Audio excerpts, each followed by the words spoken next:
bit like coming home, because as Marcel told, I've been working in this company for 17 years. This company has been important for me. I keep a lot of great memories from it. And it's also given me the opportunity to thank Trifinance BNP Paribas for giving us the opportunity to use this nice location for our first financial institutions forum. But unfortunately for Fortis, about 4 years ago, I met another company. Oh, unfortunately, you tell me. And that company had a strange kind of language. It used the word economies of motivation, and it had a concept which was called the Career Hub, which was meant to be a platform for growth, for learning, for development for their consultants through training, mentoring, coaching. And it was also meant to be a destination finder.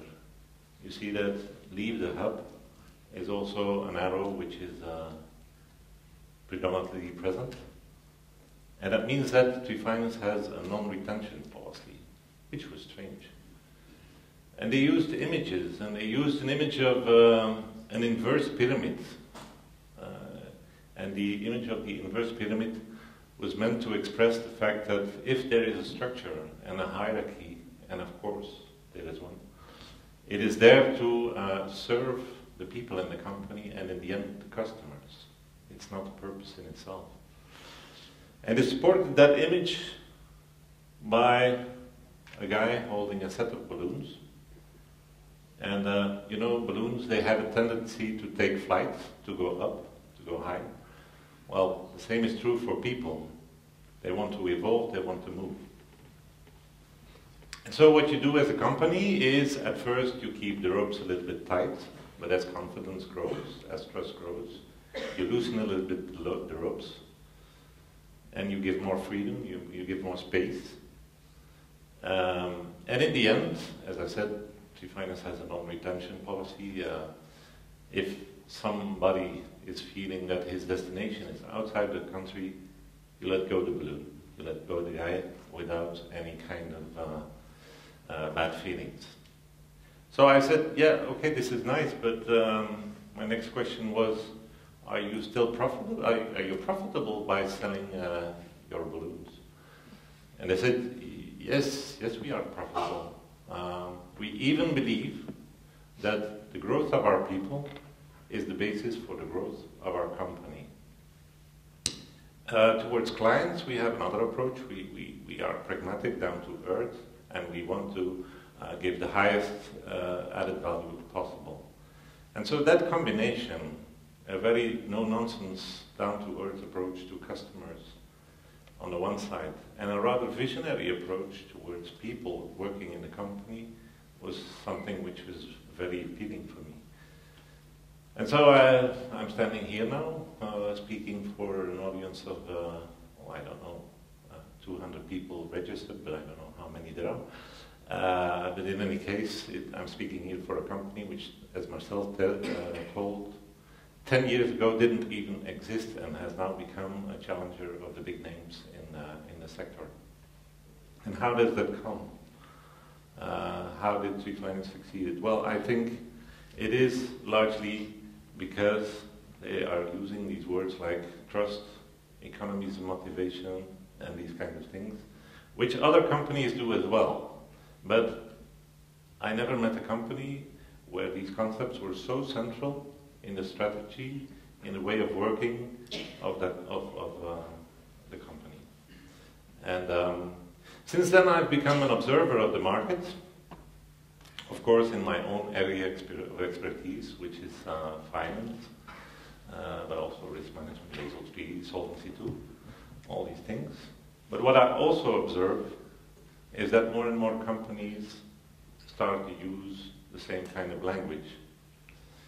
Not because of any purpose of charity, although it starts from a positive outlook on people, but because more and more companies understand that when you create a platform where you value people, you are creating a platform which is performing and creative.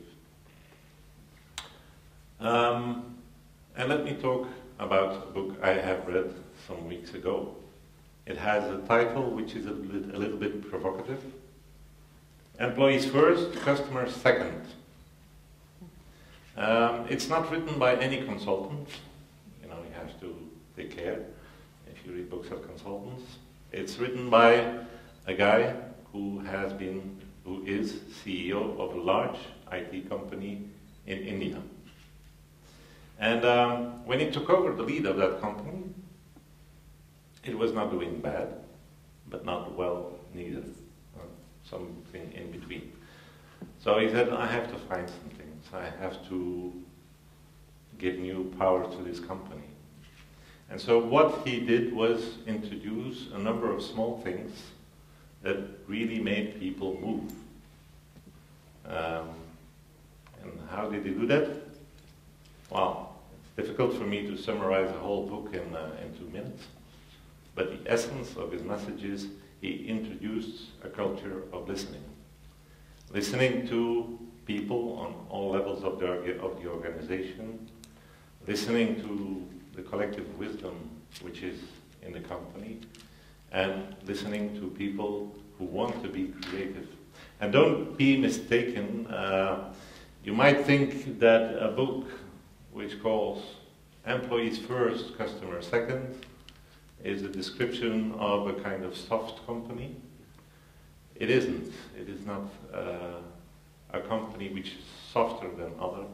It is a company, it's a description of a company which is functioning in a way which is more transparent, which is more open, and which is, in fact, appealing to young people, to people that really want to go for it. This is not a book about the laggards in the organization. It's not a book about people who are complaining all the time. It's about people that want to be involved in the company. And if you install a culture of listening, what you get is that group of people that are passionate about the company and believe in the company. Well, that group gets bigger and bigger, and the laggards, well, they don't have an audience anymore. And that's the process he describes in this book, and I found it interesting reading, and I can recommend it to you. Because what he did was play on the emotional side of people working in the company. And that is important, because people want to give a meaning to their life, and for most of the people, work is very important. People don't like any better than to love their work.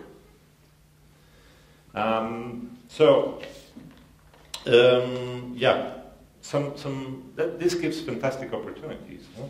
Huh? Some 15 years ago, I was participating in a seminar in Fontainebleau at the INSEAD, and there was one professor who said, the good manager is of course a good technician, but he also cares for his people. He loves his people. That was a strange thing for me to hear. A manager loves his people. But the consequence is that 15 years after that, I still remember it.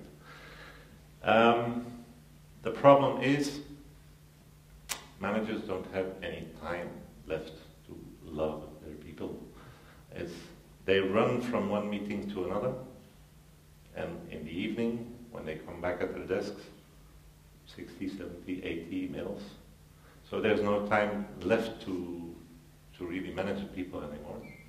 And so this is becoming a problem, because what you get is that, what I also observe, is that you have in a number of companies the world of the managers, and they're doing very hectically, and then there is people on the operational level, on the floor.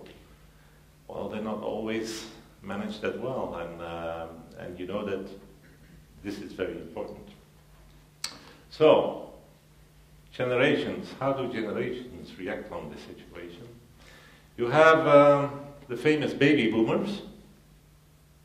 And, okay, baby boomers, they had values like loyalty and security, and so they didn't change a lot in their careers. So they stayed.